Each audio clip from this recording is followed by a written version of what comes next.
Hello, class. It's Anastasia here again to talk to you about your next assignment, which is to write a statement of your philosophy of teaching. So this assignment is due on April 8th, about a week after your lesson plan is due. And this will be a little bit more of a formal writing assignment. So we'd like you to aim for about 2 pages in length, double spaced. You can go over 2 pages, and I'll talk a little bit more about the conditions under which it would be okay to go over 2 pages. And it can be 1 page as well, but I find that 1 page is generally not, especially if it's double spaced, is generally not long enough to really communicate anything of substance. So try to aim for 2 pages. And then, of course, you need to be using the APA 6th edition style. We've been working on that all semester.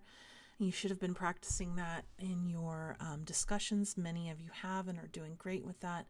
I find that the more you practice, the better you get, and then the more likely you are to have it all in good shape when you actually have to submit a paper. So thank you all for paying attention to that. Your writing should be clear and succinct and to the point. This is largely because we're asking for such a short statement. Part of the reason you want to be able to write this statement short is because in the future, if you do decide to become a teacher and you are sending out resumes and cover letters and all of that good stuff to try and get a job, employers rarely have time to read a very lengthy statement. I know I don't. I am reviewing resumes and cover letters and philosophy statements all the time for my work, and it's very rare that we have an opportunity to read something any longer than 2 pages. So you need to really get down to brass tacks in those 2 pages and say what you need to say, and then drop the mic and get out. All right, and then you should also include some references to research you have conducted on major educational philosophies and theories. And we'll talk about that a little bit more in this presentation, what you need to do for that piece. All right, so what exactly is a statement of philosophy? So a philosophy of teaching statement is really just a narrative that includes what are your beliefs about teaching and learning? What do you think teaching and learning is, and why do you think it? And then it should include a description of how you teach. Basically, how do you actualize your conception of teaching and learning? If you have these beliefs about teaching and learning, how does that play out in your classroom? What does that look like? And then the last thing is a justification of why you teach the way that you teach, or incorporate the things that you do in your teaching practice. So, and then the next thing is that your statement can demonstrate that you are reflective and purposeful about your teaching. It can also not demonstrate that if it's not written very thoughtfully, or uses a lot of what I call edu-speak. I've read plenty of educational statements where the writer has tossed around a lot of lingo, a lot of edu-lingo that sounds important and sounds like they know what they're talking about. They're the buzzwords in education and all of that, but when you really read what they're saying, it lacks substance, or they don't understand what they're talking about, and lacks examples, concrete examples of how they enact those ideas in their classroom. So it's really, really important that through your writing you demonstrate that you are both reflective and purposeful about how you construct your teaching. And also that you use the statement to communicate your goals and your actions as a teacher in the classroom. Now, it's a little bit interesting. I remember when I was a young not graduate student, but a young undergraduate student, and I was thinking about going into teaching. And in my first education class, I was also asked to write a statement of teaching philosophy. And I remember thinking at the time, I don't even know. I don't know what my philosophy is. I don't know anything. I'm just too new at this. And so some of you might be feeling that way too. And that's okay. Your philosophy will likely change many, many times over the course of your career. I know mine has. It has evolved since those early days. It has evolved and changed a lot, and yours will too. So don't worry that you're writing this now and you don't feel like you have enough knowledge or information to really write what you feel like you should be writing. That's okay, because you're going to learn and grow, and it's going to change. And what you're writing now is not, the end of it. It's not the only time you're ever going to write this statement or write what you believe. You're going to have many opportunities over your future career to do this. This is just to get you started. And what I like about this first opportunity that you have to write down what your personal philosophy is it's really raw, right? You're brand new to this. Everything that you believe is probably based on what you've experienced in the classroom as a student, combined with things that you've learned this semester, combined with the observations that you're doing this semester. And so in my view, it's a really good representation of who you are as a teacher at your core. And then, of course, as you grow and you learn more theories and you learn about more education approaches and philosophies, you will incorporate those into who you fundamentally are as an educator. All right. So what is your teaching philosophy?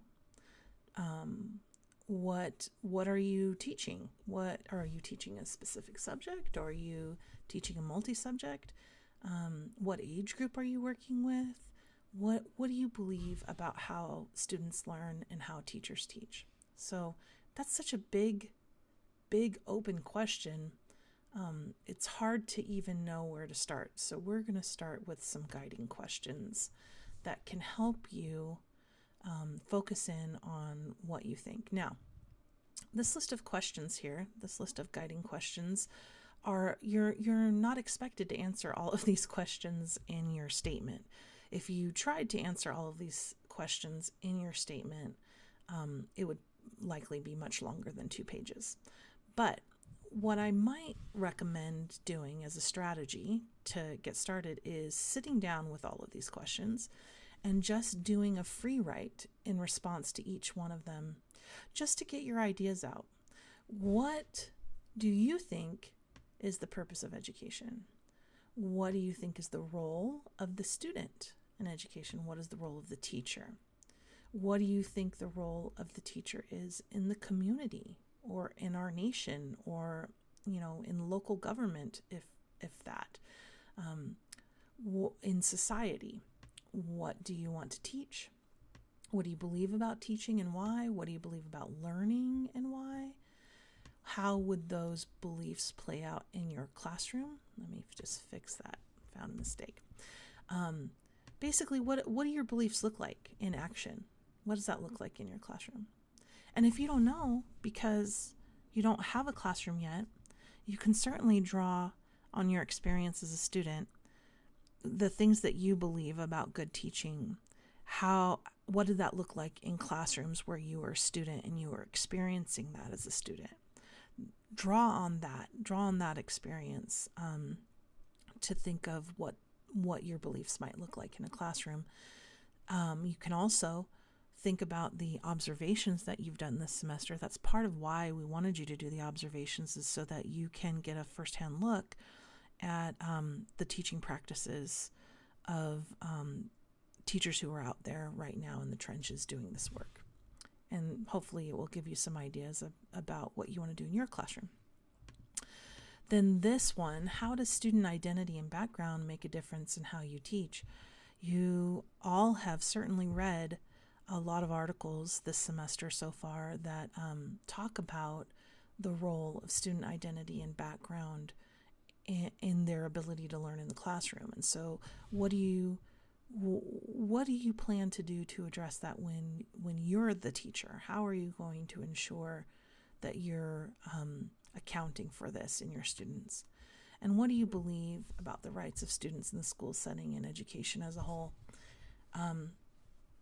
It's been interesting this past week watching, or not just the past week, but the past few months, watching students be very active in their schools, and mostly high school students feeling like they want to be listened to by the government and deciding to walk out or protest. I remember when I was in high school, we had a few situations like that where the kids on campus decided we're going to do a sit-in or we're going to walk out and protest this or that. And I've always been very proud of my students for exercising their civic voice.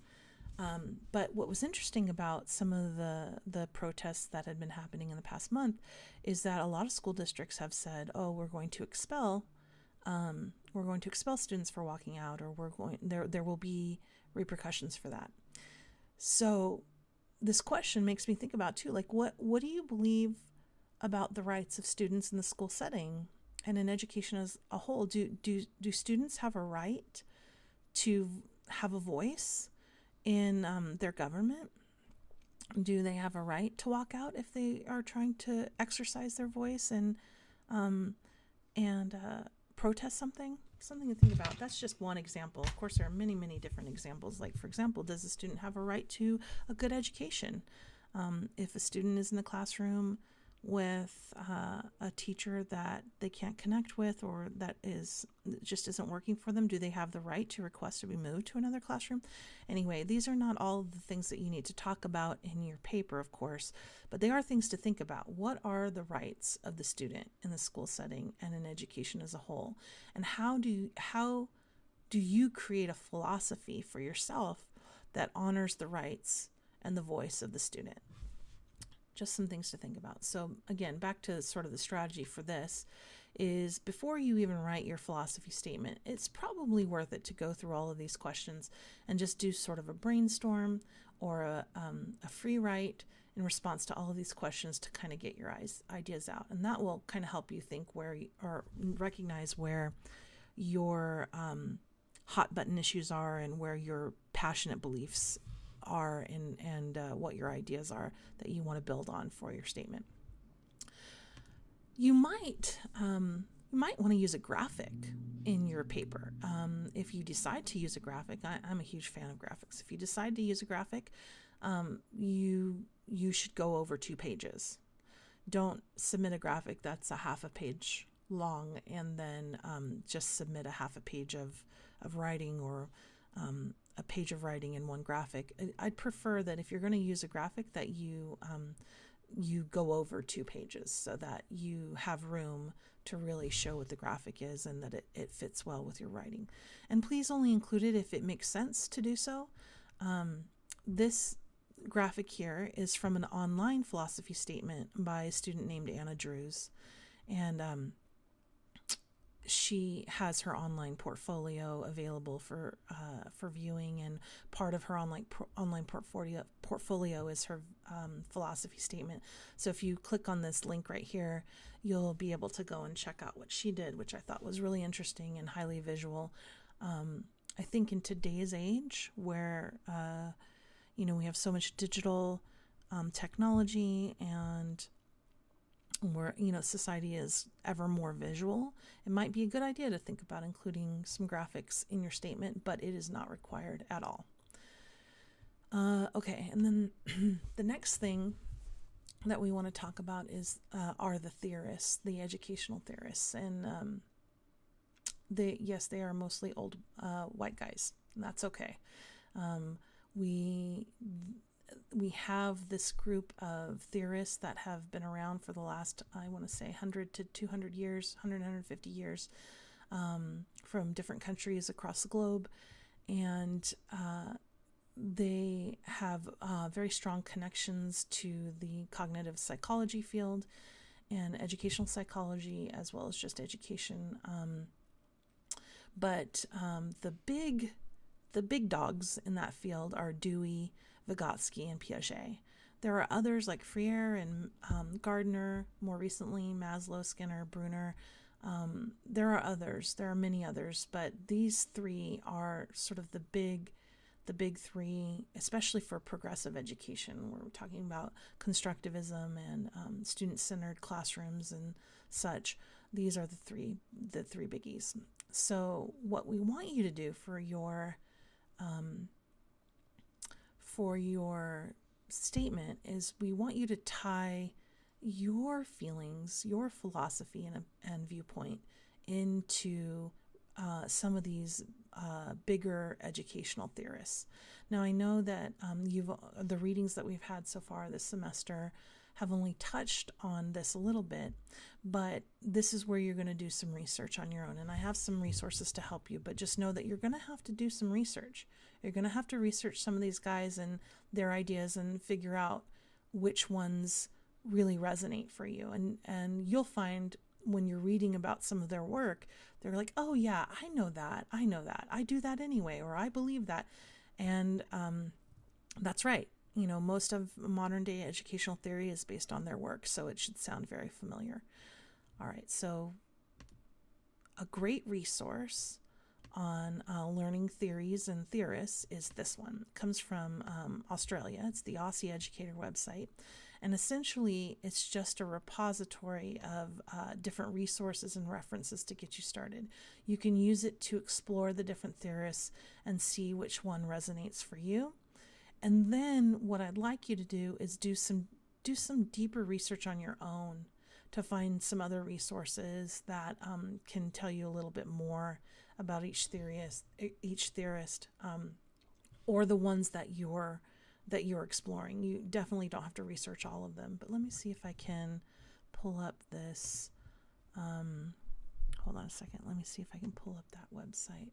Okay, this is it. Let me see if I can make it smaller so we can see it a little bit better. But this is the Aussie Educator website.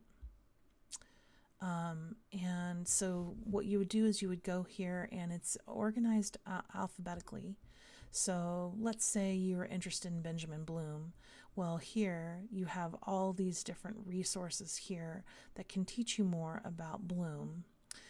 Let's say you're interested in the theory of constructivism. Well, here are some resources that you can look at that will tell you more about constructivism. Or, for example, Dewey here. You're interested in Dewey. Here are some things on Dewey.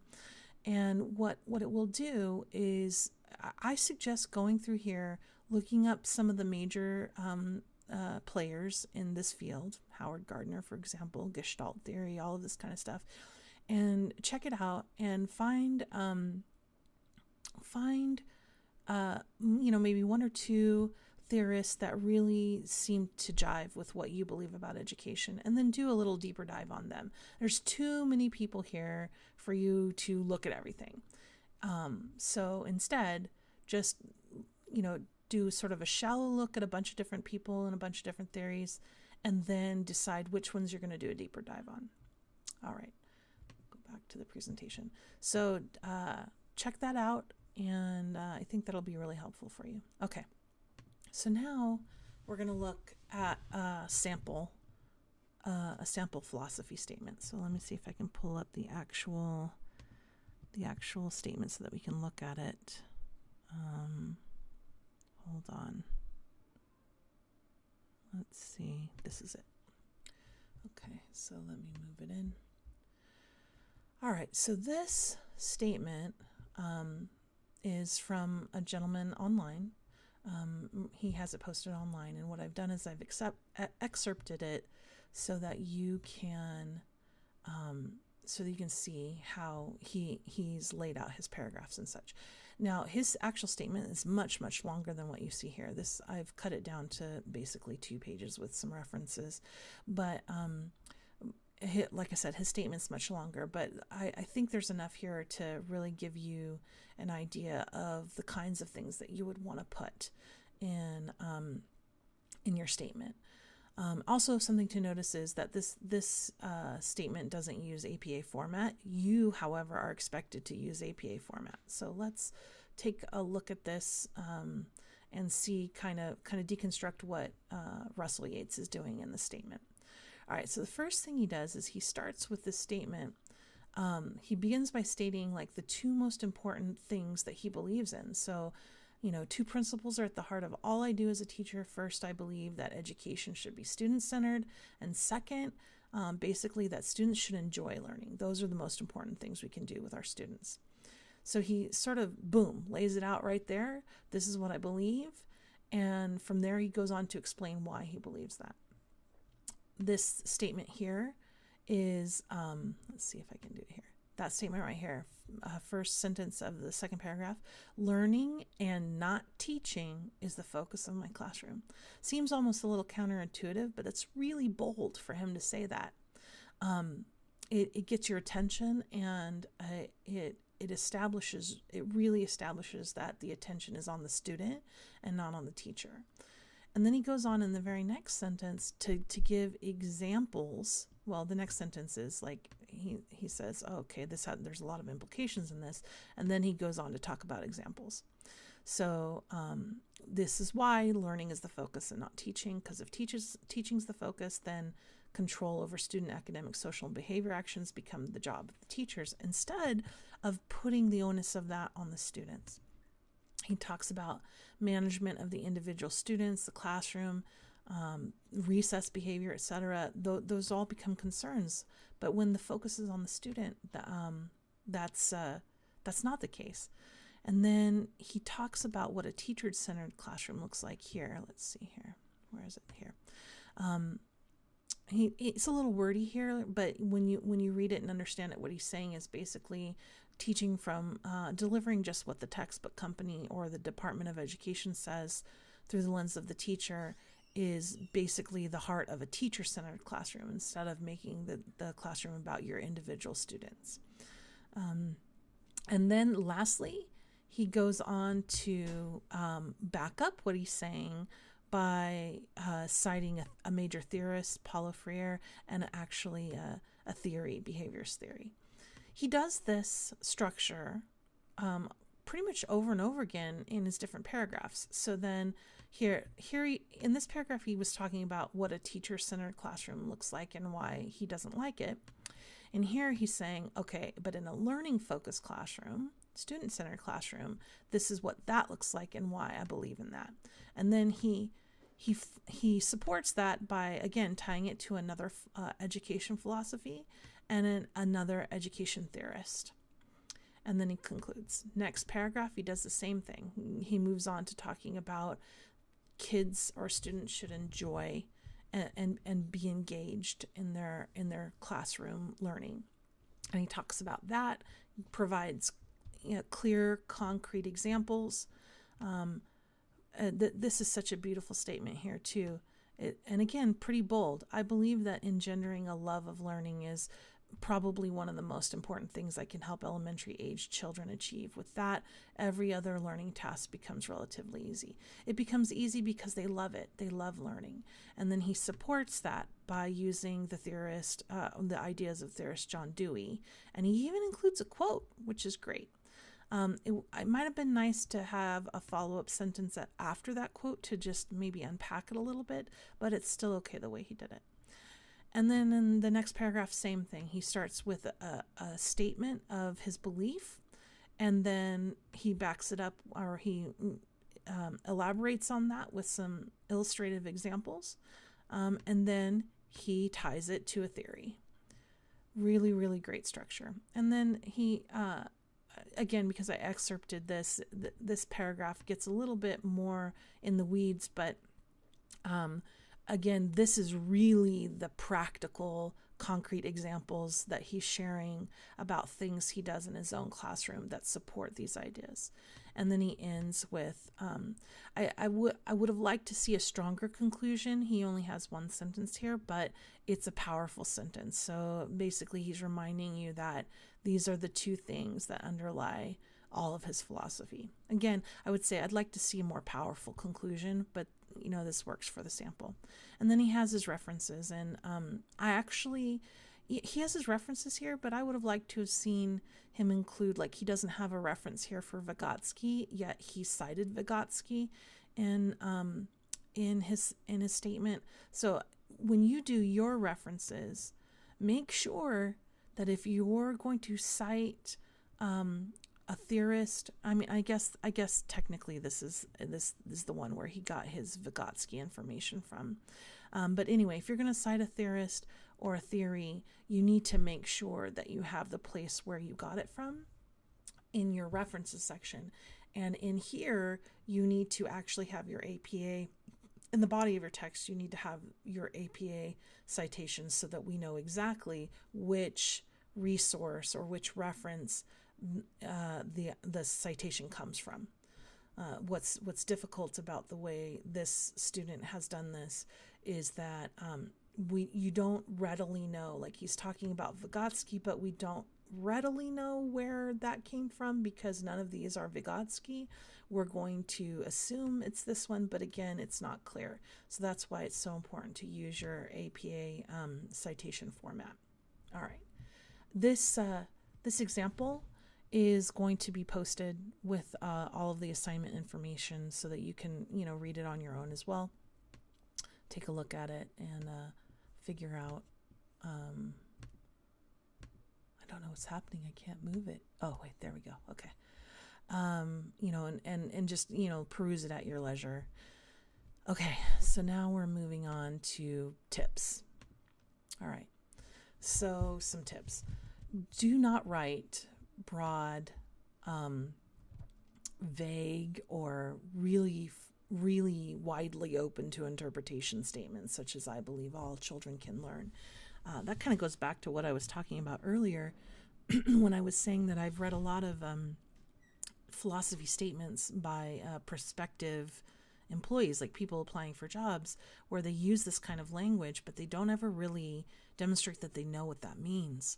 So try to be specific. And to that end, a better statement would have been, "I believe in creating a classroom where all students can learn," and then keep going by saying, "I would create this classroom by," and then include your concrete examples that really demonstrate how you would create a student-centered learning classroom.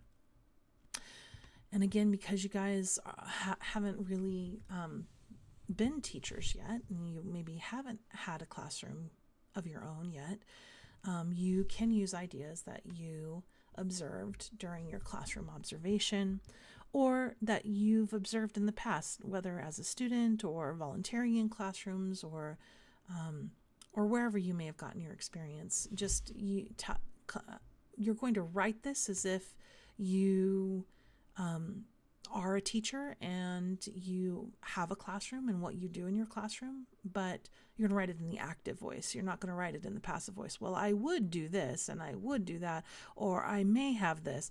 You're not going to use a passive voice. You're going to use an active voice as if this is what you do. But just know in the back of your mind that even though you haven't done this yet, this is what you intend to do when you have your classroom. All right. And then the next thing is relate your statement to your content area. If you don't know what content you want to teach, you have a couple of options. You can just pick one. You can pick one and say, "This is what I believe." And let's say I want to be a math teacher. I think I'm going to pick math. And even though I don't know that I'm going to be a math teacher, I think that's how I'm going to write this statement for now. And that's fine. You can pick one and just write your statement from that perspective. You could also just write it as a generalist. Most elementary school teachers are what we call generalists. That means that they teach multiple subjects, and it's just in fact the example from Russell Yates that we just went through is a type of a generalist statement. He teaches elementary kids.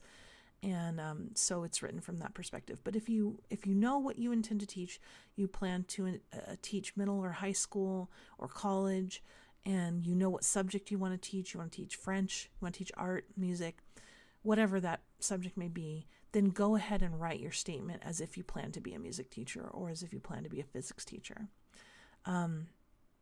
And then connect your statement to why it's important for kids to learn that subject. I spent 8 years as a music teacher when I first started my teaching career, and I spent all of those 8 years defending why music is important for kids to learn. So if you're going to teach one of these subjects, you need to really state why it's so important, why that subject is so important for kids to learn. Another example is if you're going to be an early childhood teacher, say preschool or transitional kindergarten or something of that sort, you want to connect your statement to why you think it's important to start education at a young age, etc. Okay, moving on. More tips. Make sure, this goes without saying, but make sure that your statement is well written. Make sure any quotations are cited and that your spelling and grammar are outstanding. Read it over and over and over again. Write it early, then let it sit for a while, and then come back to it and edit it. I find that it's easier to edit one's writing when you get a little distance from it. If you're writing it at the last minute and then submitting it on the day that you finish it, you never are able to get the distance you need to really edit properly. So my recommendation is start early, finish early, let it sit for a little while, and then come back after a few days, or even if you have time, after a week, and then edit it with a clear head that's not buried in it. Okay, another strategy is to have a friend or a colleague read your statement and ask them to describe what kind of teacher they picture after reading it. And if what they describe matches what you are trying to convey with your statement, then you're in good shape. But if what they describe doesn't match what you're trying to project, then you have a problem, and you need to go back into your statement and figure out what is maybe projecting the wrong idea. You can ask your colleague or your friend to say, okay, well, what is it in here that makes you think that? Ask them to give specific citations from your paper, like, well, this sentence makes me think this, or this sentence makes me think that, so that you can get a better idea, a better sense of what in your paper might be giving the reader the wrong idea. All right. You can also do that on the positive end. So, like, if your friend that you have read this says, well, this makes me think of this kind of teacher, then you can say, well, what exactly in the paper made you think that, and then get a sense of what you wrote in your paper that's actually really working well to convey what you wanted to convey. And then I just want to offer this again. It says it in the syllabus, but I'm going to remind you right here that if you want to make an appointment with, let me finish this word here. If you want to make an appointment with the Buffalo Writing Center to get feedback on your paper, I'll give you a point of extra credit for that. All right, moving on. Tips. Be humble. Don't make it about you. So important. It's really about the kids. Make your statement. Make sure your statement is student-centered, because actually the fundamental goal of your career is the success of all your students. You are only successful if your students are successful. So you really want to make it about the kind of climate and environment that you want to create for students. And you want to make sure that that comes across in your writing, and that your reader ultimately understands your belief in that goal. You really, really want to make it about the kids. Almost done here. Last slide. Just in case you need some extra resources on how to write your philosophy statement, there are 3 here. This one was listed in the syllabus. There were 2 other sources listed in the syllabus, but I've since learned that those links are broken. So I've added 2 other links here that I think work really well. This one from Ohio State is super comprehensive. And it even has more examples there of different teacher statements, and there's just so much there. So it's super helpful. And then this one is really user-friendly, 6 tips for writing an effective teaching statement. Really user-friendly, easy to understand. The examples, though, some of the examples, if you're looking for teacher statement examples on the internet to look at, I find that they're often too short. So they don't really, for me, they don't really work as well as examples for you to reference. And they also often don't include the connection between what a person believes and what's happening in this one, the major theorists and theories of that support those beliefs.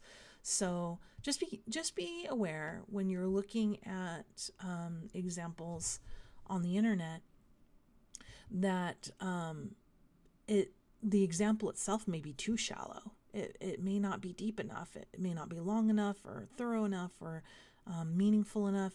So just be aware of that. There are, which isn't to say that there aren't good examples online. There are, but I just want to caution you.